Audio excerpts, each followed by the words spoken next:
Good evening, folks. My name is Julian Perez, and I'm the Planning and Zoning Director. Typically, I stand this way, looking at that way to the council, but this time I'm doing it the opposite because you are my mayor and council, all right, this evening. And also my residents, my interested stakeholders, and the general public. So I want to turn around and I want to look at you face to face. First of all, we had one zoning workshop, the initial one. I'm glad to see more people here than the previous one. Previous one, we only have one person show up, but that's fine. That's okay, because it's the first step in many steps. Then we had our first reading of the item that was passed a few months ago. And as you can see, we are taking our time putting this together for several reasons. One is when you deal with signs, it's something that is very sensitive. And second, the reason why we're doing this as part of updating our code is because there was a Supreme Court decision about a year or so ago that deal with temporary signs, political signs, and so forth. And as a result of that decision, and the city manager will talk to you about it, I would say that a lot of zoning codes throughout the United States are not in compliance with the Supreme Court decision in the case of Reed, all right? And that presents a very serious problems to these communities, because if that code gets challenged and it's not consistent, then there's going to be an issue with our code from a judicial perspective. So we want to avoid that. And then second, it's about time that we take a hard look at the sign ordinance, because our city has changed very, very quickly within the last few years. We want to make sure that we have a sign code ordinance that really meets the changes that are taking place and is up to date with some of the changes that we're seeing. Okay, so that's number two. Number three, we wanted to make sure that it's a simple code, but it's effective. We want to make sure that we're protecting the public interest, we're protecting the interest of our business community as well, and that we have something that is functional, something that meets the basic interests of our community. And that's really at the bottom of all of this when you begin to look at this in a more holistic way. So this is the second workshop. Between the first reading and this workshop, we have had some conversation with some folks that have come to our office with signs or proposals that really are not addressed in the existing sign regulations. And some of the proposals, we need to really start looking at because of the technology, the changes in technology and so forth. And we need to be really upfront when it comes to these type of proposal, these type of signs and so forth. And we need to evaluate whether or not those are the type of signs that we're ready as a city to be able to incorporate or to allow within our zoning ordinance. So in other words, is making sure that we also look at this too from the changes that are taking place in the market. And with that, I'm going to go ahead, obviously, and start the presentation. It's an overview, very quick overview. And then once I'm done with this overview, I'll ask the city attorney to come up and give us a little bit of an overview of the Reed case and so forth and how we're doing all of this. And then once we're done with that, then we'll open for questions and answers. What I would like to do is that if you have any proposal, all right, you can go ahead and bring that discussion to the floor. We'll try to answer as the best possible way we can at this time based on what we have done up to today. But the most important thing is I would like for you to put that in paper or send it to me in email so we can maintain the integrity of the record and all of the discussions. This is a very sensitive section of our land development code, and we wanted to make sure that we're following all of the appropriate steps as we amend this. And that is for making sure that we're respecting the integrity of the process, but if anything, to protect all of us that are participating in this process. All right? So with that, it's basically the the first reading of the sign ordinance was in mid-2017. As I indicated, we have taken our time throughout the process to make sure that we work on this as efficient as possible, and that we're beginning to address a lot of these issues. And from now on, we're going to be working on this, I think, on a more expedient time frame. The intent of the amendment, as you can see, and by the way, this presentation will be on our website, and if you want a copy of it, you can always send me an email, and I'll go ahead and make sure that you get it. But the intent of the amendment is very simple. There's 4 major points to it. One is to ensure consistency with the comprehensive plan and the land development regulations pursuant to Part 2 of Chapter 163 of the Florida statutes. The second intent is to propose a sign amendments that are not intended to regulate or censor content or viewpoint, but rather to regulate the secondary effects of speech that may adversely affect the city's compelling government interest. This is the most important thing here, compelling government interest, all right? Ensure that the city's sign regulations or its application is content neutral. That's very, very important, content neutral. And then finally is minimize the impact of sign clutter. And this is very important. This is one thing that we don't want to have. We don't want to have signs everywhere, because then you create what is called vision pollution. And that's not really what we want in our city. All right? So as we move forward, I'm going to walk you very quickly through the text amendment, and looking at Article 1, which is the administration.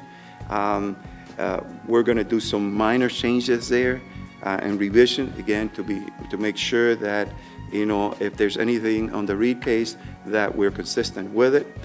So this section right here starts with Section 80.33.1, application procedures, and it's an explanation of the signs application review process. Then we go to Section 80-42, which is the sign permitted without sign permit.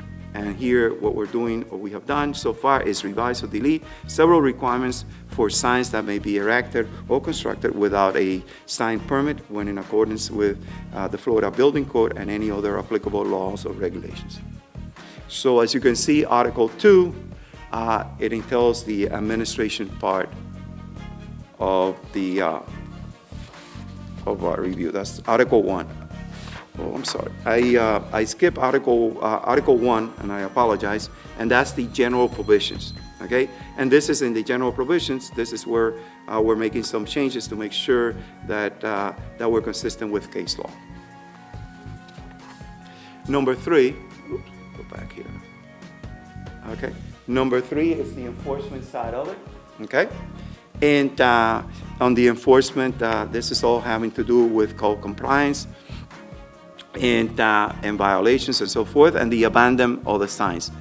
Abandonment of signs includes a series of guidelines for providing written notice to property owners on which abandoned signs are located. This is a very straightforward section of the code, and some minor revisions is going to be done in this section. Then the other section, or Article 4, is the regulations, and that it starts in Section 80-102. We talked a little bit about prohibited signs, and there's a certain amount of revision to this section. Then there's Section 81.04, which is the maintenance of sign required, and in this section you have the discontinued use of time limit for removal increased from 45 days to 60 days. The other sections there is signs on vehicles parked on public property prohibited. You see they're deleted. That's not the case any longer. We're going to keep this section because we wanted to make sure that we don't have the trucks that you're seeing around going through cities with LED signs, and they're very, very bright, and we really don't want those to be stationed in front of businesses for a while. They're not supposed to. All they're supposed to do is just drive through the city, and that's it. We don't want them to be parked in front of businesses or either stay at a certain location for a certain amount of time. We just don't want that, and we're putting that back in, and that's something that we mentioned to the council, my mind says it correctly, on first reading. Okay, utility company property and public property, that's Division 2 of that Article 4. And we went ahead and we looked at the definition and we deleted the sign definition. We also worked that in other sections of the ordinance. Again, we wanted to make sure that we were as crisp as possible with the definitions, that, you know, these definitions were not all over the ordinance, but they were in certain sections.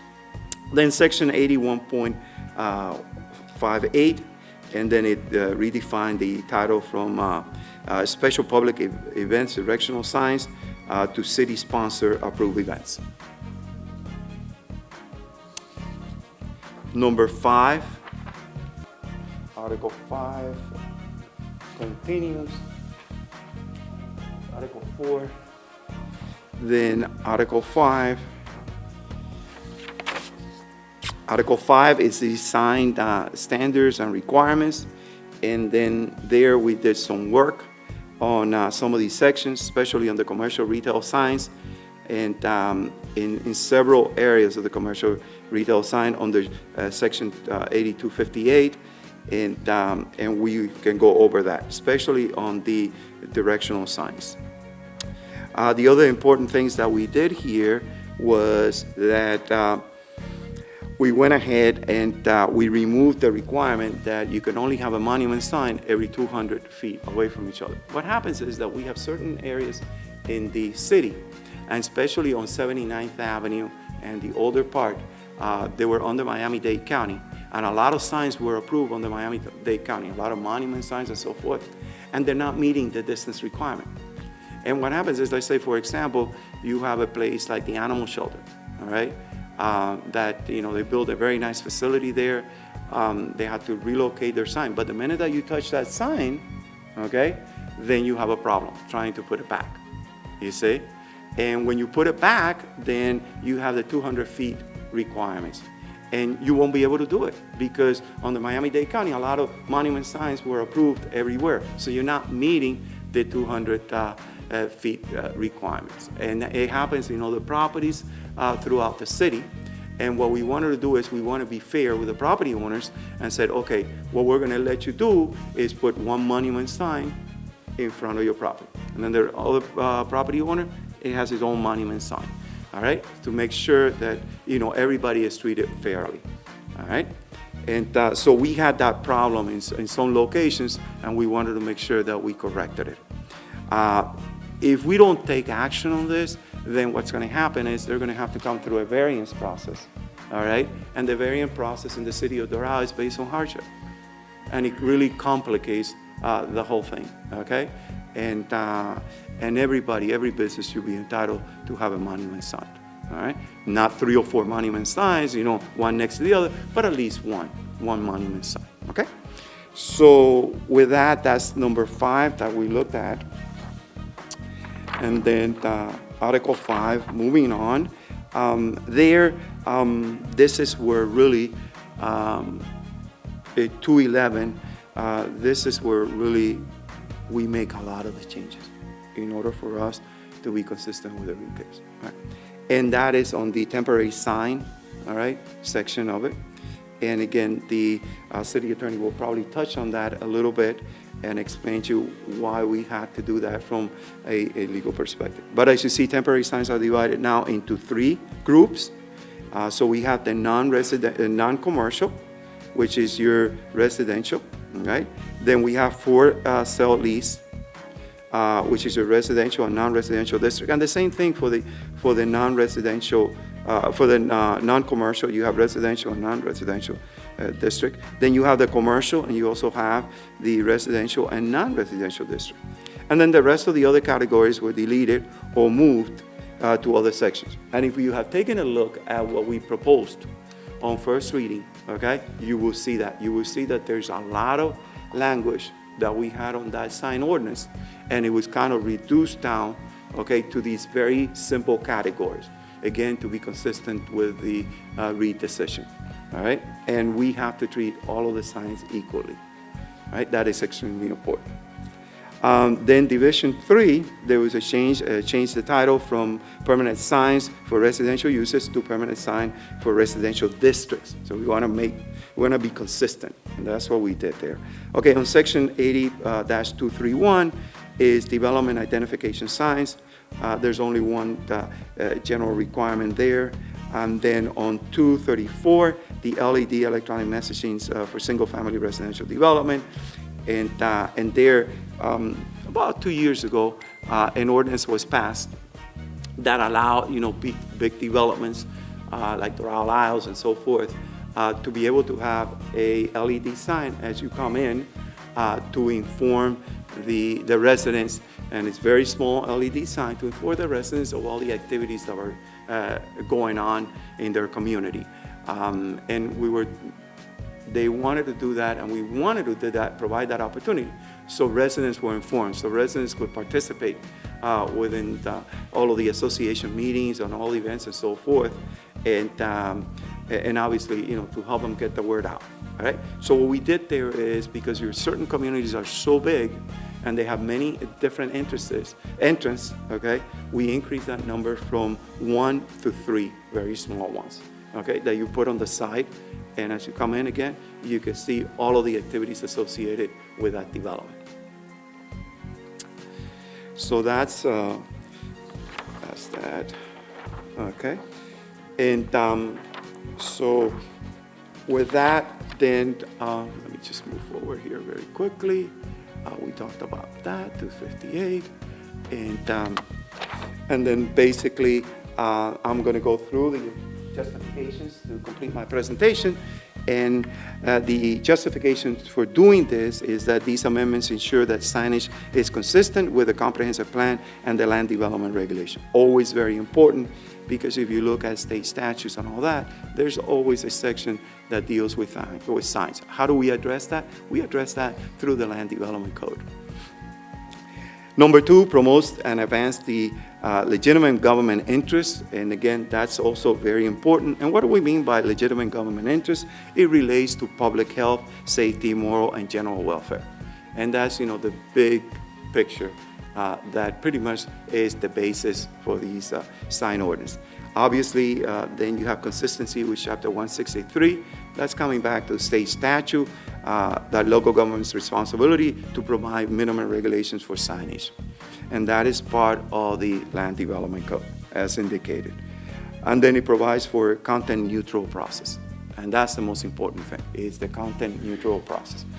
With that, I'm going to ask the city attorney if he can approach here for a few minutes, and then probably give us an overview on the Reed case and how all of this that I just finished talking to you and the process that we're going through is so important to make sure that we have an ordinance that is consistent with that decision by the Supreme Court. And with that, Mr. Dan Spooner, our city attorney. Good evening, everyone. Dan Spooner from Weiss Serota, city attorney. Very, very briefly, a few years back, there was a Supreme Court case at the town of Reed versus Gilbert, which frankly, it could have been any town, could have been Doral, where it was based on political signs. And we all know that when it's that time of year, we sprout a certain kind of tree that decorates our lawns with political speech.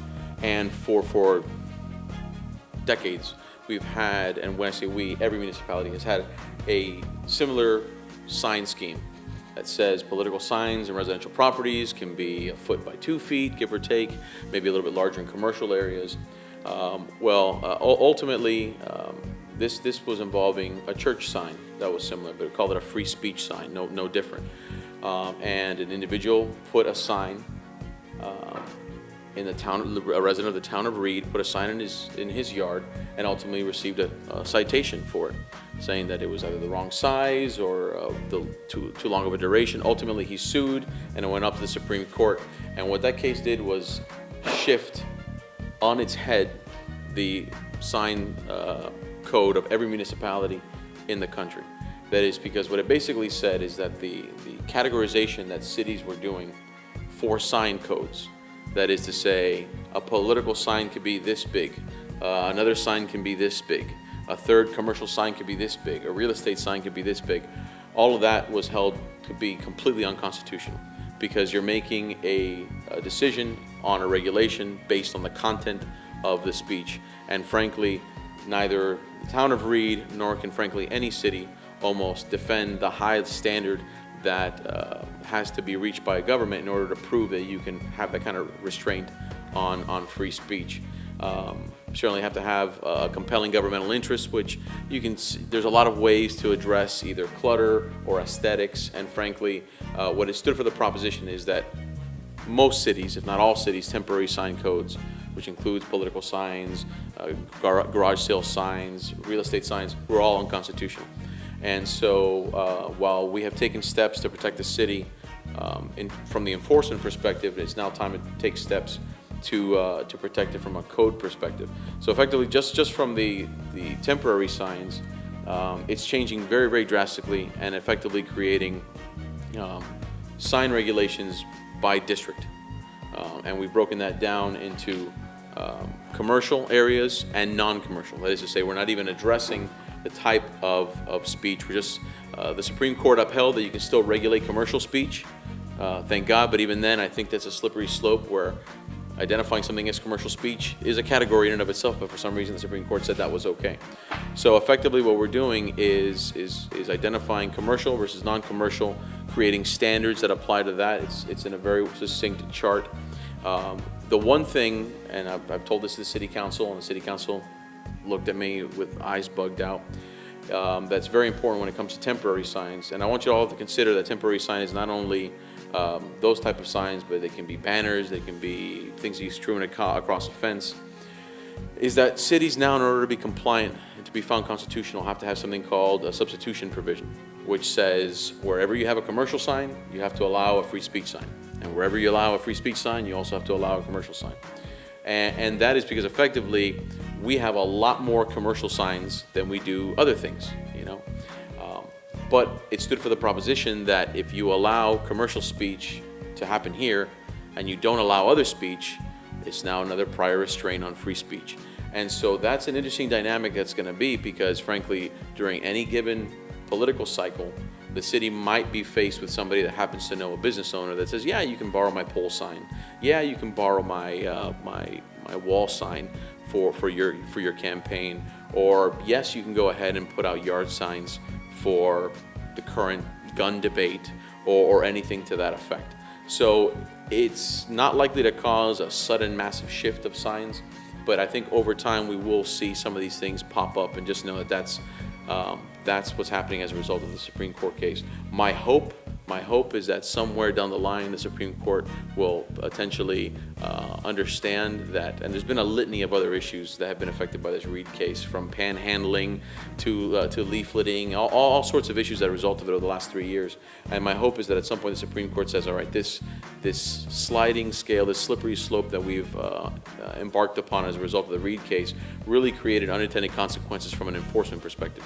It's nice to talk about these things from an ideological perspective, but at the end of the day, it's municipalities like ours that have to sit back there and permit these things, license these things, and ultimately enforce them when someone's not following the code. Everything else that we've done in the code besides the temporary thing is of course constitutional, but we're just adjusting it to make sure that we're keeping in line with the demands of the community, with the demands of certain sections of town that obviously are changing with a mix of uses. And if you have any other questions, please let me know. Thanks. All right. With that, then we're going to go on our second phase of this workshop. First phase was just the general presentation, and now what I'm going to do is open it up for questions, and Dan and I will do our best to respond to your questions. And again, I urge you to please, email your questions, email your suggestions and recommendations to the city, to the Planning and Zoning Department. And if you don't have my contact information, once the meeting is over, I'll run downstairs and get my business card, okay? And I'll give it to you. You can also go to our website and you can find it there. All right, very good. Go ahead, go first. Good afternoon. Thank you for hosting this workshop. My name is Javi Vasquez, and I'm with Burger Cigarette. And I represent the Bank of Ozarks. And I have every suggestion. But I'm specifically referring, thank you. I'm specifically referring to Division 4, and I believe you referred to it as 80-258 for commercial signs. I'll give you our out parcel as an example, which is located, our branch is located at the southeast corner of Northwest 82nd Avenue and Northwest 25th Street. Your one monument sign per parcel rule fails to address issues where you have monument signs for entry features. So the monument sign on the Bank of Ozarks out parcel advertises the park, the business park. So a strict application of the rule prohibits Bank of Ozarks to have its own monument sign, and I would respectfully request that an exception be made for those instances where there is an entry feature to allow business owners and parcel owners to be able to have their own monument sign. I think it's a very reasonable request and something that I'll be happy to put in writing for you for your consideration. Absolutely. Please put that in writing. And this is a good classical example of the business requirement. And what happens with a situation like this, we would have to work with you and ensure that the new location is one that is suitable for that business, that is visible, that is it's not infringing on the visibility triangle and so forth.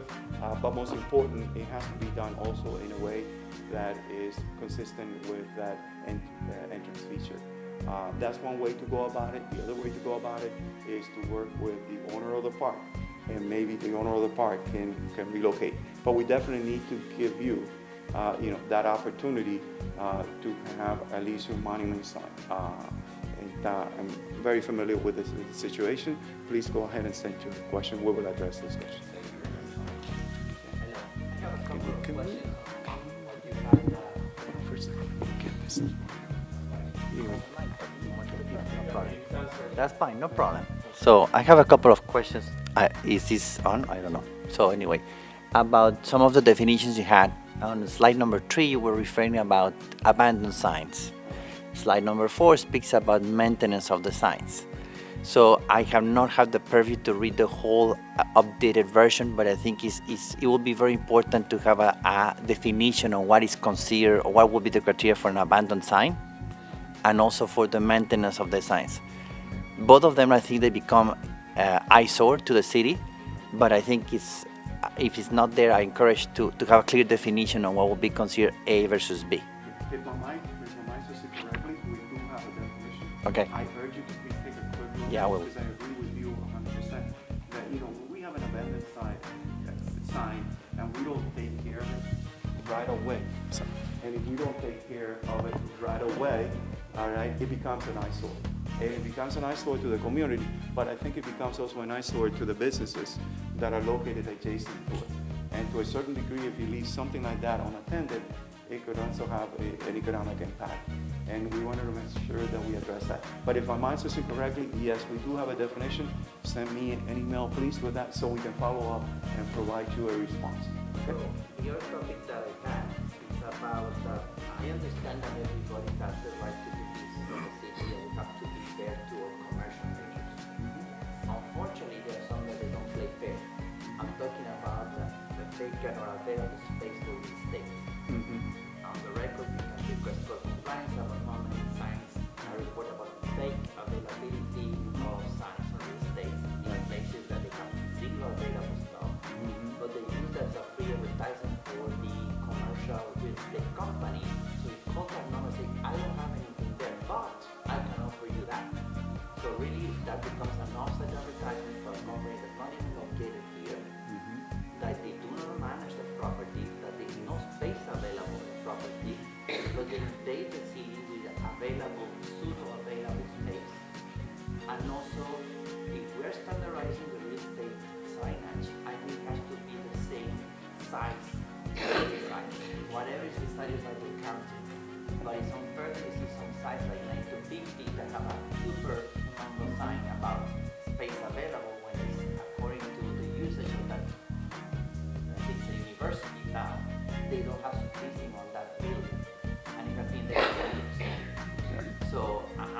concerns about some of the current abuses that we have for certain people that have commercial shopping centers, especially. Absolutely, and that's a very good point that you bring up, because we wanted to make sure that if you have a sign and you're using it for that purpose, to get your leasing, attract businesses and all that, we want to make sure, that you're doing it for that piece of property. You're not doing it for a property that is not there, then we're defeating the purpose. Yes, we're looking at that. We're also looking, we'll also be looking at the sign. I think that there's going to be more discussion along those lines. I think that some of that discussion may come from the dais, all right, when we go to another hearing. Perhaps, we may have more than one hearing, although it's a second hearing. Perhaps we may have, a second and then another one. But absolutely, we have to look into that. We see a lot of those signs throughout our major corridor, like the Doral Boulevard sign. And we wanted to find a way where we're fair to everybody, and we have like a standard sign, or look at other options. But definitely we cannot, have a situation where you call and they're telling you we don't have space for it here when the sign is supposed to be there. But we have one, probably not in the city of Doral, somewhere else. And then that really doesn't work. That really doesn't work. But yeah, I'm glad that you pointed that out. We had a conversation about that this afternoon. Please make that part of your comment. The size, whatever size it is, but make it the same for every Yeah. location. So we can maintain some level of consistency. And the last one, my top three, is what I call the stacking signs. So the stacking signs is you get someone from a commercial center, typically, I have this just west of Flamingo Supply in Doral Boulevard. And they have a sign advertising one thing, and suddenly on the same stand, they start stacking up signs about other businesses that are happening there because it's commercial tax. Well, it's not supposed to be that way, to the extreme that the people that are ingressing the parking lot have zero visibility, if a car is entering, it puts that in danger, and then there are an LED for parade there. And the mix of that just looks like awful to the eye. Everybody has the right to announce their business, I respect that, but it should be done, as you say, in a way that's properly and orderly safe, because it's complete and eyesore. And so when the sign was just there, we extended, Pepito's Plaza did the same. That sign was supposed to be only for the gas station. Now you have to add on top and one below. This sign. Yeah. So, I see your point. Yes, go ahead and again, bring that to our attention. but thanks a lot for extending this invitation to the general community. Sure. And again, I understand it's a balance. Everybody has a pressure to promote their business, but we are the ones who see that every day, so we have to monitor that. And we thank you for being here and for your comments. Anybody else? Please. I'm doing very good. I just want to talk about signage that's already on the building. Okay. I drove the building, you're familiar with the Absolutely. building. Mhm. And just a coincidence, I happened to call this senior guy, I had no idea this was going on, because I'm doing signage right now. Then Elizabeth told me, who works in your office, told me, you're having a meeting. I talked to her yesterday, and she said tonight, so that's why Doug and I are here. The problem we have is this existing signage. When I sent my people down to see what they could do, the signage is already there. All I want to do is put my signage on it, change the name, and I can only do about 1/3 of the signage that's up there.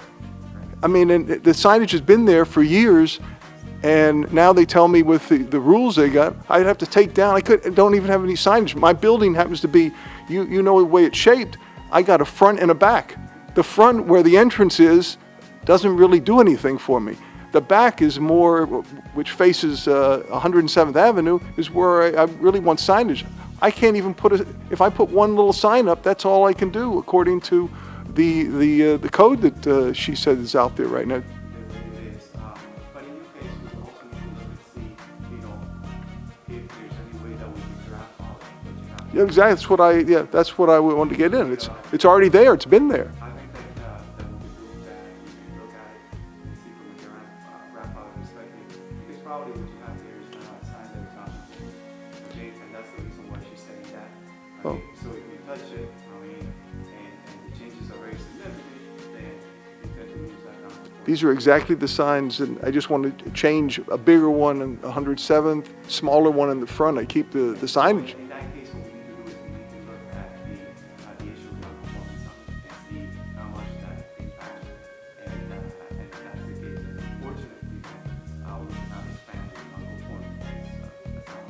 I would keep the same number of square footage of the signs. Just I got them on 3 different, the way the building's situated. Let's go ahead and, if you come out of the office, and let's have that discussion. Because, what I see here is something that is not conforming. I also see here something that has already been there, and all you do is just Yeah, just changing the signs around. But I think you need something in the ordinance because you have a lot of people that have signage, they buy a building and then they got to change it. And then you say, oh, you're changing the name, now you got a sign that's you only put up 1/4 of the size. So, perhaps you can look at the situation as of today, the issue is on non-conforming, but it's not following. That's one aspect. But a response to your question, if we're heading in that direction, we need to find out, whether or not we can do something to help you out with that, from an existing, ordinance, or then we go to phase 2, and it's this right here, and see, how can we address, a situation like that, through the new, sign ordinance. But, what you're saying is very important. Okay, Okay? all right, we'll come by. Please go ahead. Okay. Thank you. Anybody else, please? All right, then. Hi, Hi, how are you? I'm a local real estate agent. Oh, and now I have a huge microphone. Can you, I heard the presentation and clearly I was not following this issue. Can you tell me the current status of open house and other real estate signs that are intended for proper use, temporary use under what you're drafting? Because I clearly don't have the draft in front of me, and I'm clearly hearing that that's going to change under this draft from you. Is that correct? And I'll let my staff associate here weigh in, okay, on the temporary signs for real estate, advertisement. Can you please show us which one? I brought my toy with me. All right. Sorry. Okay, so she has this type of sign. And I've done work in other areas, Miami Springs, Coral Gables. Everybody has their own sign requirements. We're all cool with that. But right now, the current code seems to be that no temporary signs are allowed. And we do get a lot of requests to do the open houses.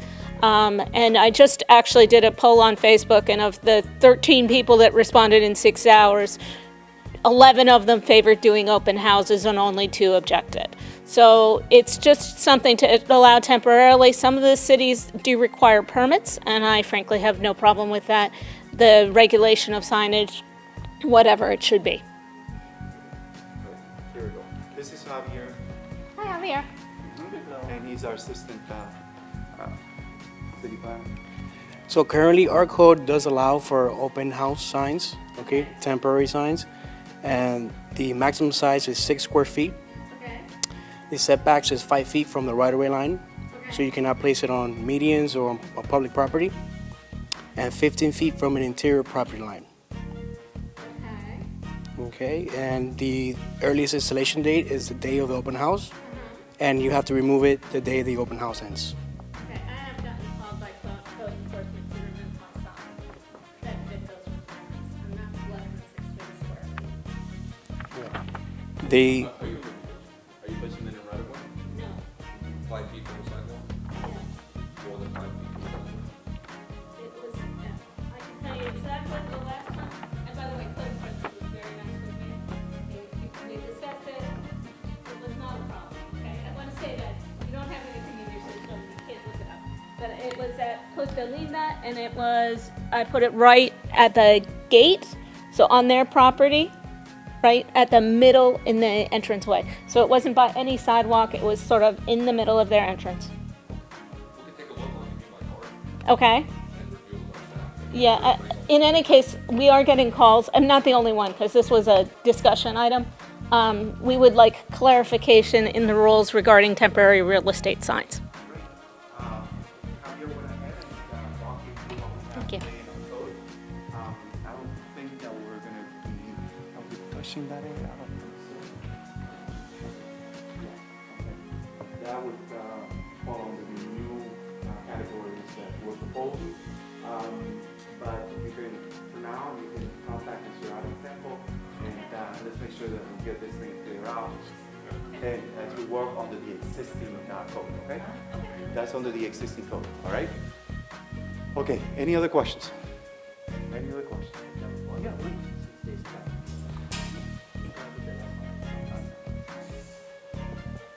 So, my question is to address what is called the temporary sign. I understand that when you open a business, you get some concessions because you have to attract people, let them know that you finally open for business, and so on. Fine. However, the people that constantly drag on it to extend the overexposure they might get from that. The perfect example I have right now is about the flats on Doral Boulevard and City Place. They requested to have 3 or 4 temporary signs to announce to the public they were open. Some of them are still there. Some of them even announced that you can park there, which has nothing to do. And some of them even outside the property announcing the flats, which is some condominiums that are top and on the back side of the property. But those have been there more than 6 months. If I recall correctly, the temporary sign as we stand right now, I think is 2 months after the business opened. But you guys are the experts, you can confirm that. And that also is something that I think needs to have more stringent ways to have some penalties to it, because I know some of those businesses prefer to pay the penalty because it's cheaper advertisement. So they keep going on that business and they keep the sign up, they pay the fines, no problem, because they say that the money they get out of the attraction of the customers is there. So I even propose that will be proportionate to the time and the size of the sign for every extra day that they violate that. Thank you. Send me a comment on that, and then we'll look into it with Coco Plus. All right, any other comments?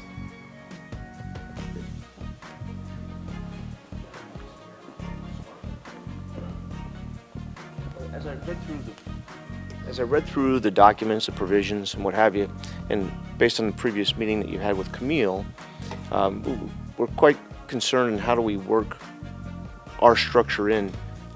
Of course, it's being looked at as a upon a sign because it's got a pole, but nevertheless, with what we're seeing going on in most cities, where poles, signs, you name it, are showing up, just trying to understand how we could work better together to get some provisions written in for a specialized structure, as such as what we have proposed. I would say that your structure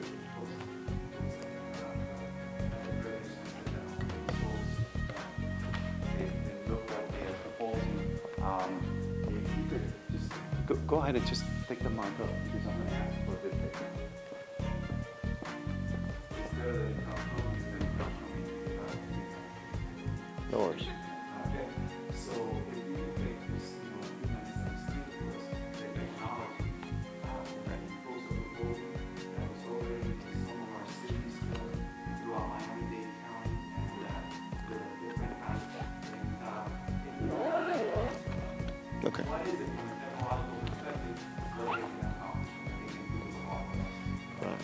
So just to widen, or give a little bit more of a broad perspective, as cities become more challenged with communications towers, ways of putting signage in, lighting, and other communications or data collection devices, you're going to start seeing poles, signs, many different structures that will end up cluttering the streets. As you mentioned earlier, the visual pollution that it will create. So as we progress towards smart cities, the Internet of Things, our structure is designed so that we can house all of the different technologies, sensors, gunshot sensors, a Wi-Fi connectivity. We could put any type of wireless operator, GSM, what have you, but on the outside of the structure itself, it's actually either we can put any type of skin on the outside, which at this point really qualifies it as a sign. It could be listed as, we could put any artwork, you name it. So whether it has lettering or no lettering, it's irrelevant to us. However, when it comes down to the provisions and we start making progress towards deploying these sensors in this structure that looks like a sign, how do we address some of these issues with the operators, with the cities, to ensure that we look at this structure the proper way? And it's going to get it's going to become more and more of a challenge for us as we get in further and further deeper into to deploying the Internet of Things. So my question really is around the specialized structure, because I mean some of it could serve as a monument type sign, and we can house many things inside of it, which will minimize your visual pollution as well. So Absolutely. Remember what I said inside the conversation? That it's not only about DJs, it's not only about updating our site, but it was also being about the technology. correct. And what's going to be here's a very good example of why we have to do this. Okay? We have absolutely no concern. Right. And because you are in a full, okay?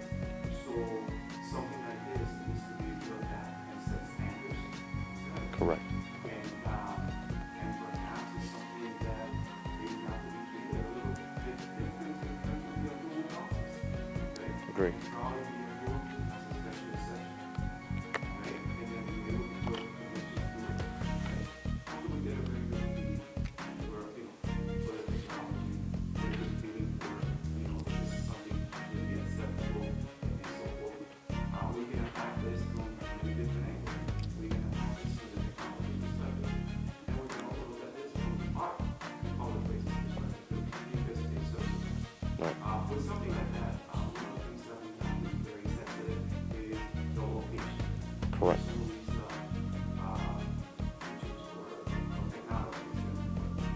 And doing so, we also have to be very sensitive on that. Something that we talk about. Absolutely. So we have to look at, location, we have to look at height. And again, we're kind of stepping outside the box, okay, a little bit. So we have to think this through very carefully. Again, there's something that, we'll look into, and as a commissioner, part of what we have to do, to make sure that, we're able to identify some language that is consistent with the overall proposal of this. But this is one thing again, is being one step ahead of the technology and how the technology is changing and how we incorporate all of this into something that is not so traditional. Because over here is, the size of the sign that is content neutral, then all of a sudden, you have a situation that the technology is so please go ahead and include and we know there's rejection, discrimination, and so forth.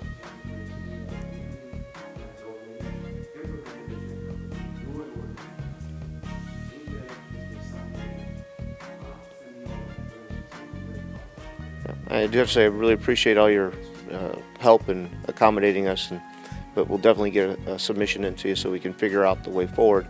Because as technology comes around, we're already seeing it with what we've seen with some of the deployments and just concrete poles appearing everywhere with little structures on them.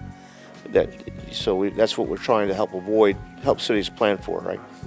Okay. And, not only by working with us and actually able to incorporate and approach groups, we're also helping other communities that eventually are going to see the same, are going to not see, but are going to be faced with the same fact that we are a sign ordinance, and that sign ordinance doesn't address that. Agreed. Okay? Thank you so much for your time. Thank you. Anybody else?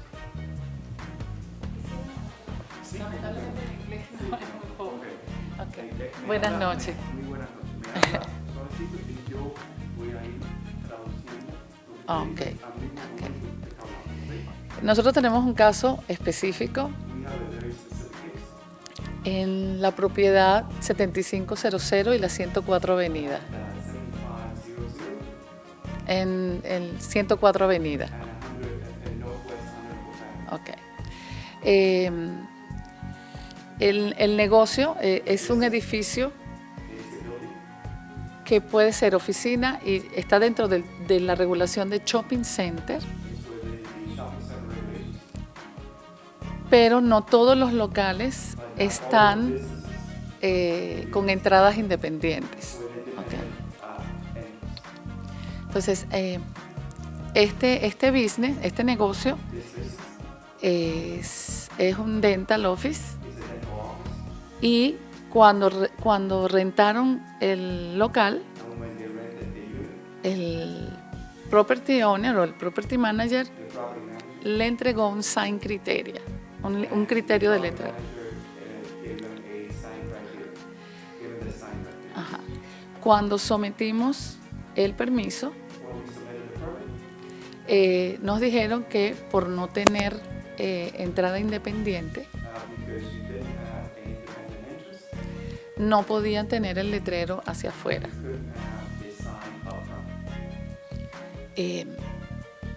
Mi pregunta es, cuando se hace la construcción de la propiedad, que es un shopping center y tiene esa situación de locales hacia afuera y locales hacia adentro. Pero con elevaciones, con las elevaciones hacia afuera, ¿no? ¿Cómo podemos hacer para que ellos puedan tener su anuncio?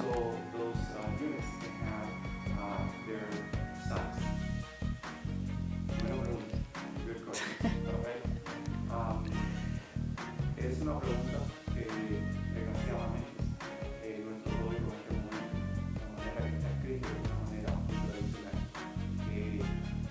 tienes que tener lo que es el premio de la unidad para poder poner su uso. It is very unfortunate with that full that does not eliminate those provisions for those type of units that they're facing inside and not facing outside, because that's the way that we look at it when it's facing out, and that is how we give you the certain percentage according to code, so that you can advertise your business. Y esa es la razón porque cuando usted vino, nosotros no pudimos, darle seguro esa aprobación cuando usted habló con nosotros. Ese es el número uno. Número dos, recuérdese que no es tanto, que el dueño de la propiedad le diga a usted, estas son las criterias para un sign. What happens is that it's not when the property owner gives you a certain criteria, is that those criteria, they have to be consistent with our sign ordinance. Because the sign ordinance is part of the land development code, and that's the law, However, there's different situations. There's situations when you have a development that was approved with their own signed package, And at that point, we kind of abide by that signed package that was approved. So the property owner has to prove to us that there was a signed master plan, that was approved for that property, and that, here are the parameters and so forth. Lo que pasa es que en algunas ocasiones, cuando se hacen algunos de estos desarrollos, que son bastante grandes, vienen con un plan maestro para lo que son los signs. En ese plan maestro nos dice a nosotros que este tipo de sign se va a aprobar, pero se aprueba al cierto nivel, cierto tamaño, y hasta cierto punto ese master plan, ese plan maestro, sustituye lo que es la ley, porque ese plan maestro pasó por un proceso bien rígido, y nosotros sabemos que todos esos signs están consistentes con el código. Entonces nosotros vamos a lo que es ese plan maestro. Desgraciadamente, esos tipos de plan maestro no se hacen en todos los proyectos. Unfortunately, those master plans are not done for every project. They're done for big projects. Like for example, downtown Doral that you see here, they have their own master plan, sign master plan. You go to City Place, they have their own master plan. And they have to have their own master plan because of the process that they were approved by. And it requires that you have those master plans. So that's the reason when you go to some of these developments, you will see those master plans, and we go by those master plans. Lo que pasa es que en los desarrollos más grandes, entonces ellos tienen esos planes maestros, porque es requerido por el proceso que ellos van. ¿Me explico? En algunos negocios, porque son más chiquitos, ellos no hacen eso, y entonces eso es lo que nos pasa. Pero es un proyecto corriente. proyecto bastante grande y es ese edificio nada más el que está con ese conflicto. Con este conflicto. Porque lo demás está bien. Sí. Entonces tiene unos locales que están hacia afuera, que si se le pone la puerta puede estar, porque tienes sus dos elevaciones hacia la calle, tiene sus ventanas, porque es un negocio bastante grande. Y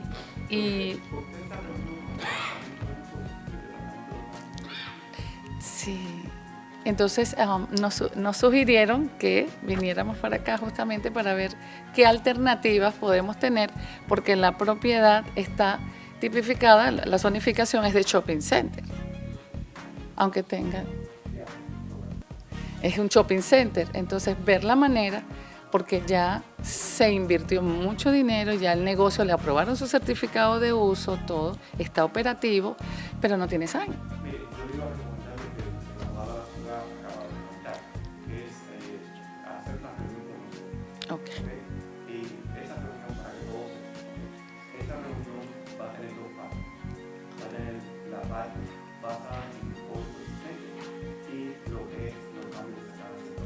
Ok. Ese es número uno. Y número dos, yo quiero saber si hay algún acuerdo o si hay algo que tenga el pasado que la pueda ayudar a hacer. This is what we're going to do, and this is what I was going to recommend to her, and then the city attorney pointed out to me, to go ahead and have a meeting with her, a separate meeting with her. And the intent of that separate meeting she's going to have with the department is going to cover two parts. It's going to cover the issue that she has with the existing sign ordinance that we have, and how we can work with her to see if within the existing sign ordinance, we can alleviate her issue or their issue. And then the second part of that meeting is going to address her issue through the changes that we're making to the sign ordinance, okay? And she's gonna go ahead and coordinate that meeting with my office. All right, another question? Any other questions? Any other questions? Okay? If not, the workshop has come to an end.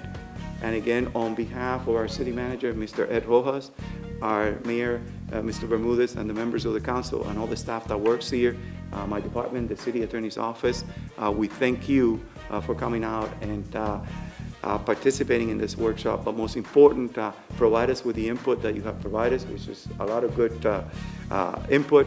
And we look forward to getting your emails and to getting the correspondence so that we have a much better, we can give you a much better response and let you know how we're going to incorporate some of your input, if we can, into this chapter, okay? And like always, you know, our office is open to everyone, and you can always call us, but I'm looking forward to getting your input. And for those that need to communicate with other departments, such as co-compliance, please do that. We want to make sure that we give you an answer. We want to make sure that we're working with you.